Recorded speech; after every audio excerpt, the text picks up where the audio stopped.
This is the Savvy Investor radio show and podcast. For help with your retirement, schedule a 15-minute phone conversation with the team at ProStatus Financial Advisors today. Just call 866-597-1040 and at thesavvyinvestorradio.com.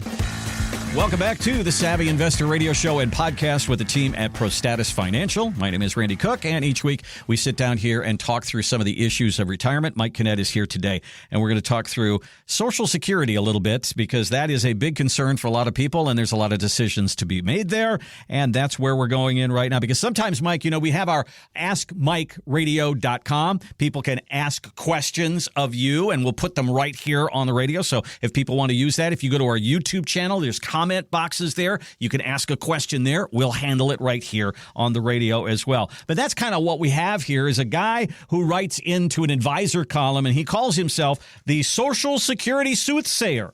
And he says, I've got this figured out. I don't know why people take Social Security or don't take their Social Security early. He says three things. You don't know how long you're going to live. You know this program is in trouble, and all the solutions involve cutting back benefits. So take your benefit now. So the advisor who was on the other end of this said, yeah, you're right, but you actually, in another way, you're not right. So Social Security, talk to me about the decision-making process and what goes into it for you.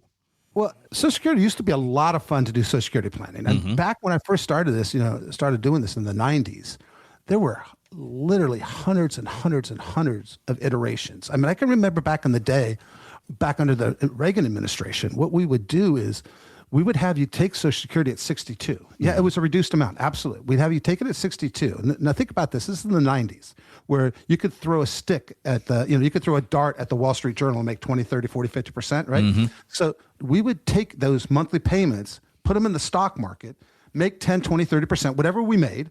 It would grow, and we'd get those payments every month. Every month, we'd stick them in the stock market. And then at age 70, we would go to Social Security and say, you know what, we changed our mind.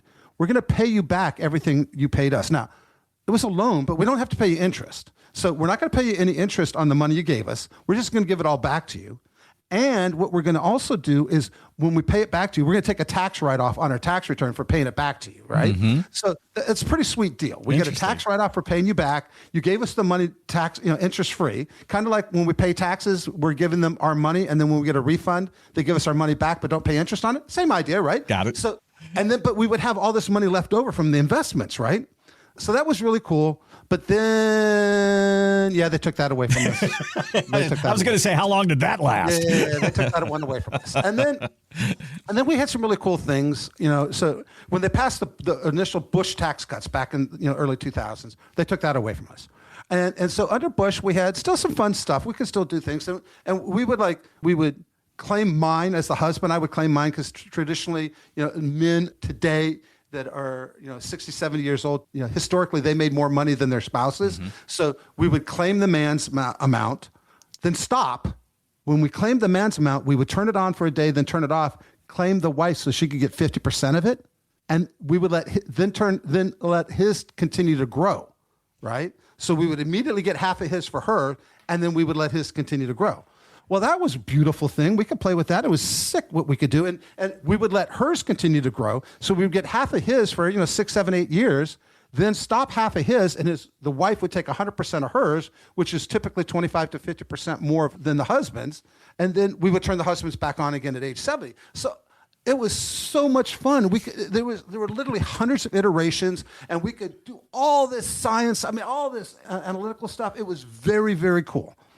And then when they extended, when Obama worked out the extension of the Bush tax cuts, he had to give that away. They took that away from us. Taking all your fun away, Mike. Yeah, they're taking all the fun away. So to some extent, the guy who wrote in about Social Security, he's got it all figured out. He's right. There's really three main issues. When are you going to die? What's your income needs? And are you worried about the solvency of Social Security? Well, people who get Social Security vote.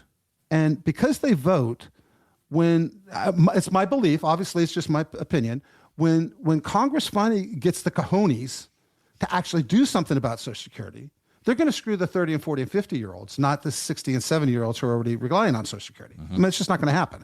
I don't believe it'll happen, So I think that's part of this, the solution to our, am I afraid it's insolvent? So that's one piece of the puzzle. Now, it doesn't mean it's 100% true, but that's just the way I look at it. But I don't know how old I'm going to live to. In my side of the family, nobody has ever lived into their 70s. But you know what? I never smoked. I don't drink a quart of vodka a day. I mean, my relatives, they were the guys that lit a cigarette with a cigarette, and they always had a cigarette in their mouth. That was my parents and grandparents and all that crap. I mean, nobody lived. And maybe a couple made it into the early 70s. But the fact is that I have longevity from the perspective I've taken better care of myself. Now, I'm not going to live as long as my wife is going to live, all things being equal, but she's Norwegian. And, my mother-in-law died at, 90 plus years old, and which tells us up front that Norwegians live forever. And I mean, she has relatives that are 100, 105 years old. So my wife has longevity. So in our situation, I made the decision to wait to take Social Security until I'm 70 to get the biggest bang for the buck. Now, is that necessarily the most beneficial thing for me personally? No, but it's more beneficial for my wife because I have been the primary breadwinner.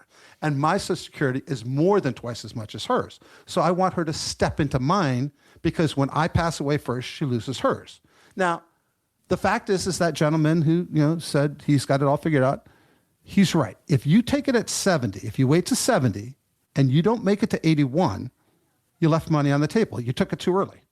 If you took it at 62 and you live past 71, you took it too early. You didn't get as much as you should.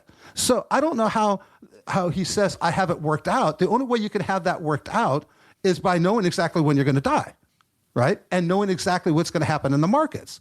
Well, the reality is that if you want to take money out of the stock market to live on and wait to take Social Security, what happens to your nest egg for your legacy?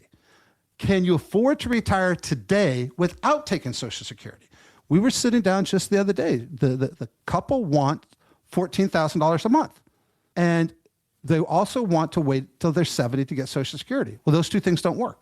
I just couldn't make it. I couldn't get them to age 95. For us, when we plan, we always kill you off on paper at 95. And one of my employees says he knows people in Brooklyn who can help if that becomes problematic. So we can make sure 95 works. We can make that happen. So I could not make $14,000 with their nest egg and waiting to 70. I couldn't do it. But what I could do is by taking it 67, I could get them to 94. I could get her to 95, but she was older, and she was comfortable with him running out at 94. They still had the value of their house. So push comes to shove, they could always tap into the value of the house if they needed it.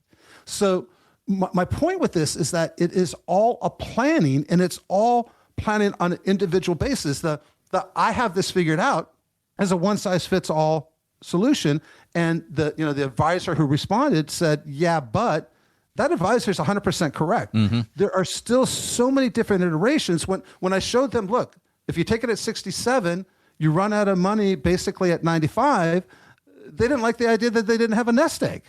And I was like, well, this is a cake and eat it too syndrome. You made the choices. You got to where you are. You came to a phase 2 fiduciary for a reason. I'm showing you what you can do. What your other advisor told you, yeah, maybe that's whatever he said is what he said. I am telling you, here's what the numbers look like. I look at things differently. I'm looking at your legacy. I'm looking at your tax bill. And by the way, them doing Roth conversions made perfect sense for them because without Roth conversions, they ran out of money. Even taking it at 67 and dying at 95, they ran out of money even earlier. Keeping the 14,000, age 67, they ran out of money earlier because they didn't do Roth conversions. Now, fortunately, these guys were 59 and 63, I think, or 62, 59 and 62. So we had a little bit of wiggle room on Roth conversions and how we were going to pay for them. But all those things, the point of this is all those things come into play. And, when the guy says, I have a solution, and because there's only real three things, and so you should just take it early, that's like a traditional financial planner. I have one solution fits everybody, right? That's what a phase 1 does. He has a one-size approach for everybody. Fling it against the wall, hope it works. We're going to take as much risk as necessary. The market's going to grow over time.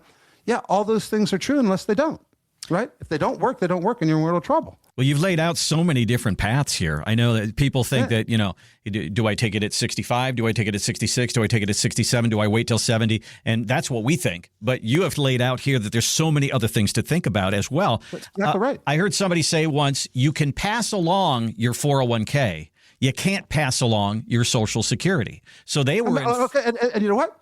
That's not entirely true, Randy. Okay. Evidently, and I think the number's still correct. I'm not 100% sure because I heard a rumor that they changed it, but I haven't seen it. So I'm going to use what could possibly be an outdated number. Okay. When you pass away, you do get to leave a legacy from your Social Security to your heirs, your wife or children, as the case may be. It is a whopping $250. Woo-woo. So there you go. We got a legacy going on. We have a legacy. That legacy can almost pay for a funeral, right? Or at least a cup of coffee. At least a cup of coffee for the people who attend. But to your point, and that was part of the conversation that I had with this couple. It come from us from our Towson office, actually, and they come to Hanover to sit down and talk to us. But they were happy that we could kind of figure out the income by taking it early, by taking Social Security at 67. That was great. We got to keep the $14,000, but there wasn't any money left at the end. Mm-hmm. And that's the legacy plan of it, right? That's part of the legacy problem. And so you're right. There is no 401. There's the 401k or your investments can go to your heirs. Social Security, I'm sorry, I know I joked around about $250, but $250 is not a legacy. Right. I mean, it's not a legacy. And it may help somebody get through a bad month, but it's not going to change their lives. Right. And the legacy can't. So you're right. That's all part of why having an actual plan in place with a phase 2 fiduciary who understands income planning. Do you retain the risk or transfer the risk? When do you claim Social Security? Do you take the lump sum pension or do you take the pension itself? I mean, those are options. We had a guy from Coca-Cola. He had a huge pension. It was more income than he needed. And the 3 advisors that he had talked to, interviewed, said, keep the pension. And I was like, why would you keep the pension? If you and your wife die in a car accident together, the money's gone. And the cash out value of the pension was about $3 million. The actual income he needed was less than 100. Well, why would you take, he was going to get, I don't know, like $175, almost $200,000 a year income from his pension, but he'd be giving up the $3 million lump sum. Why don't we just take the $3 million lump sum as $3 million as a lump sum? We invest enough to create $100,000, which is a lot less than $3 million. Mm-hmm. And then the rest of it can be a legacy for your family as time progresses. Or you could use it for the honey-do list, the round-two list, or the bucket list. But again, he came to us from television and was in our Columbia office and in Columbia, Maryland office. But he understood the importance of sitting down with a true fiduciary, a phase 2 fiduciary who can look at the entire plan. And you know what we did for him? We took Social Security at 62. It's going to be different for everybody. Yeah, exactly. It's just and that's the problem with the one size fits all approach. I mean, that's just the problem with it. And unfortunately, our industry is, hey, everybody fits into this mold. It's perfect. I've read a lot, and it says that most people just take Social Security the day they retire. That's basically how they make their decision. I'm going out. I'm not getting any more income, so I need that Social Security. That's how they make that decision. As you can tell from Mike, there's a lot more to think about. Absolutely. So much more to think about. And the reason why people say, or some people say, you should delay taking Social Security is basically Social Security, if you take it at 62, it's less than it at 70. And every year you wait, right? So if you take it at 62, you get less. But if you take it at 63, you get a little bit more and a little bit more at 64 and so on and so forth to the tune of about 7%-ish per year. It grows by waiting. And that's why people say wait to 70. Because if you take it early, you get less than you would at 70. But you know what, Randy? Having a plan in place takes all that chaos, all that confusion, all that silliness, takes it right off the table. It just takes it off the table. If you were sitting down at the table and you figured out that your investment plan, your tax plan, your Social Security plan, your legacy plan all worked in tandem, that would be a great day. And that's not what you get everywhere, but that is what you will get at ProStatus Financial. Give Mike and the team a call. Let's sit down and talk through your details, your questions, your concerns about your retirement. Here's the number, 866-597-1040. 866-597-1040. If you save $500,000 or more for retirement, this is where you're going to see the planning really start to kick in. And you'll see how the dominoes kind of fall. Investments, taxes, legacy, all that goes along with it. Let's get it all on paper for you so you've got a roadmap to follow in your retirement. 866-597-1040 or use the website, thesavvyinvestorradio.com, 2 V's in savvy. And what you'll find there is a button that says schedule a call right there on the website. Click that and you'll be on your way. Mike, that is all the time that we have on the show for today. I'll give you the last word on this one. Thanks for listening to the Savvy Investor Radio. We'll see you, the Savvy Investor, next week.